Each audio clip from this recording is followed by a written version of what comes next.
Bible నుండి ఒక అధ్యాయం చదవటం కష్టం, కానీ ఎంతసేపైనా వాట్సాప్, ఇన్స్టాగ్రామ్ చూడటం చాలా ఇష్టం. 2 గంటల సమయం ప్రార్థనకు కష్టమైన పని, కానీ 2 గంటల సినిమా బోరింగ్ గా ఉండదు.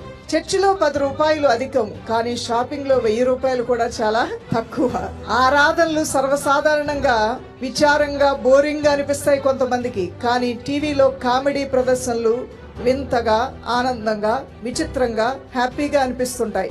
ఇతరుల ముందు ప్రశంసలు వినడానికి, పంచుకోవడానికి ముందు ఉంటాం, కానీ ఇతరుల ముందు దేవుణ్ణి స్తుతించడానికి, ఇతరుల ముందు దేవుని గురించి చెప్పడానికి మాత్రం వెనకుంటాం. రోజు టీవీ సీరియల్ శీర్షిక కోల్పోకూడదు, కానీ వీక్లీ బైబిల్ స్టడీకి సమయం మాత్రం లేదు అంటాము.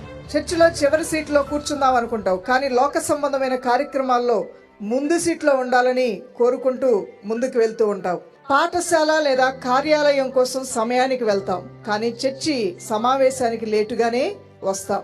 ఆసక్తిని కనబర్చాల్సిన నువ్వు ఈ రోజు నీలో ఆసక్తి పోయింది. ఆ మొదటి ప్రేమ పోయింది. ఆ బైబిల్ చదవాలంటే బైబిల్ అలా 10 సార్లు చూస్తావు, పక్కన పెడతావు, కానీ ఒక్క అధ్యాయం నువ్వు చదివిన రోజు లేదేమో. చదువుతున్న వారు ధన్యులు, చదవని వారు ఏంటో మీరే చెప్పుకోవాలి. నువ్వు గ్రహించుకొని నా స్థితిని మార్చు ప్రభు అని నువ్వు ప్రార్థన చేసుకోవచ్చు.